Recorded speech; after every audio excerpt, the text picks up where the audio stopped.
At the end of a long day, it's worth talking about the curious case of Vladimir Vladimirovich Putin, who might as well be Schrodinger's box with his nuclear radioactive atom.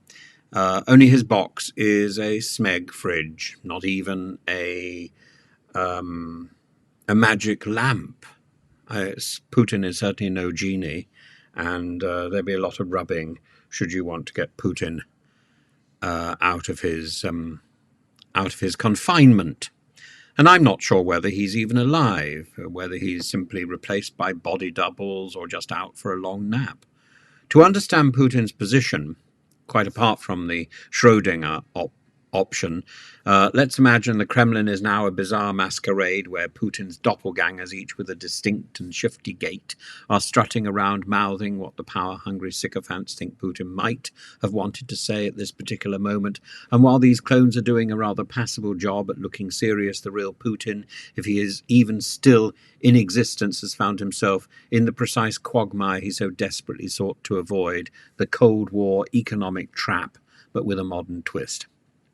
Putin's grand strategy was straight from the Soviet playbook: drain the West by creating an endless arms race, similar to what Ronald Reagan did to the USSR in the 1980s. But here's the rub. Russia's current economy isn't exactly the robust juggernaut required for such a marathon.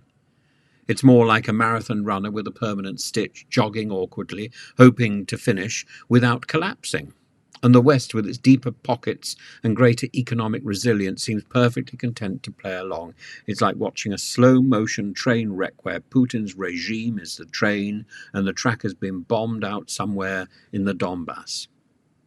And for Putin to pretend that even while he's bombing around, sorry to use the word again, in his shielded train, that he's somehow or other, his location is somehow or other unknown, is secret. No. Western powers, and probably even North Korea and Iran, know exactly where he is, can pinpoint him with precision. And they've probably got guns and bombs and missiles trained on his location, even as I speak. That alone might make him pause. In this light, the Kremlin's interest in a quick truce makes perfect sense. Putin or his doppelgangers know they can't outlast the West, and the notion that the Kremlin can somehow bludgeon the West into submission through economic and military attrition is as fantastical as a Dostoevsky novel. Yet every day the war drags on, the Russian economic model, held together by duct tape, chewing gum, and sheer bravado, or financed by the meat grinder, is one step closer to unraveling. Russia's desperate gambit is now to force the West into the fear of direct conflict, hoping to leverage this into favourable terms. Escalation in this context is a desperate bluff.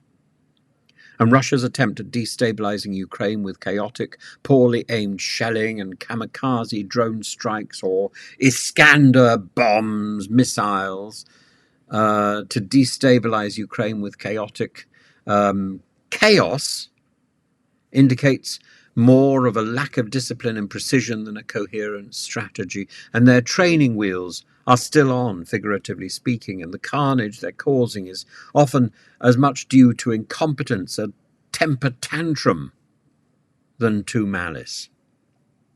Putin, of course, is leveraging every tool at his disposal, including the ever-present spectre of nuclear escalation. But this is not the confident play of a leader in control. It's more akin to a gambler down to his last few chips, bluffing with a very shaky hand. His threats are designed to create a perception that the West is just one bad move away from apocalyptic disaster. And the aim is to spook Western voters and politicians alike into demanding a peace that favours Moscow's terms. Yet here's the kicker. The West, while cautious, isn't buying it. Meanwhile, the geopolitical chessboard has shifted under Putin's feet. The West is more unified than he imagined. Ukraine's resolve has been nothing short of extraordinary.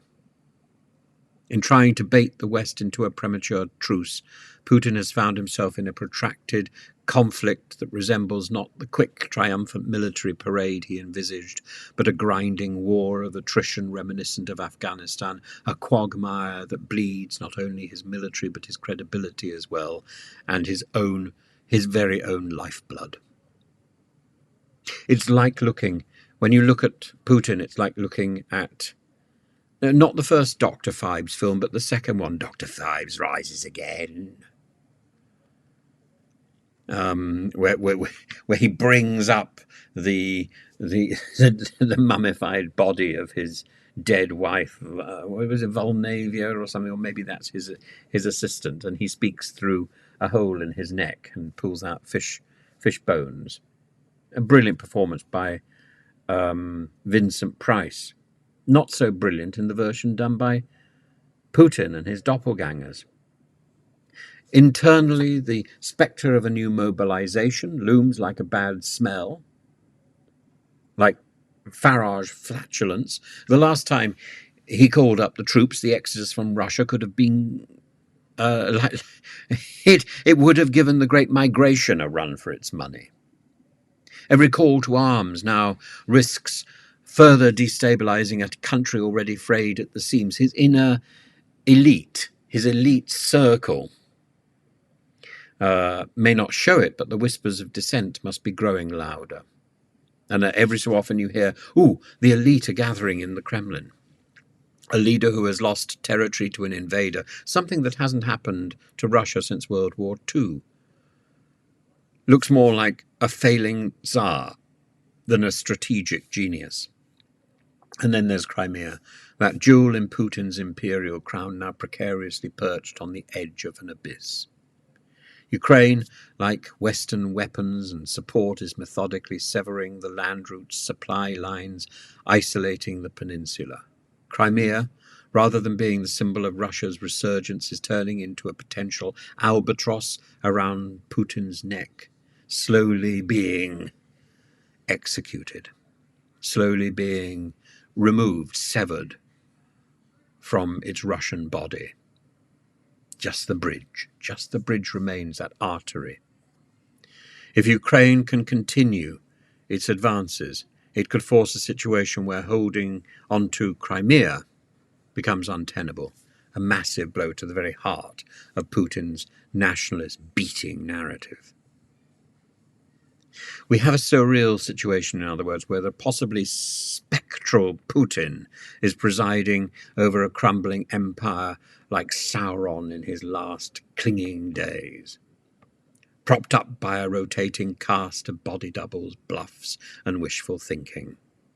Open the SMEG fridge, looking for a little cheese, and you get a very foul smell. His supposed infallibility in tatters, his gambits backfired, his grand strategy teetering on the edge of failure. Meanwhile, Western leaders, while cautious, are not deterred by his threats. Ukraine's resilience and Western unity are Putin's true nightmare, as he sits in the fridge, pushing up against the Smedley frozen peas. He must be musing, he must be thinking, he must be regretting. So while the world watches the Kremlin with bated breath, wondering what the real Putin, if there is still such a thing, will do next, we're left pondering a simple question. Is he still in the SMEG fridge? Or did one of his doubles accidentally lock him in? Can he get out? Can he move? Or has rigor mortis finally set in?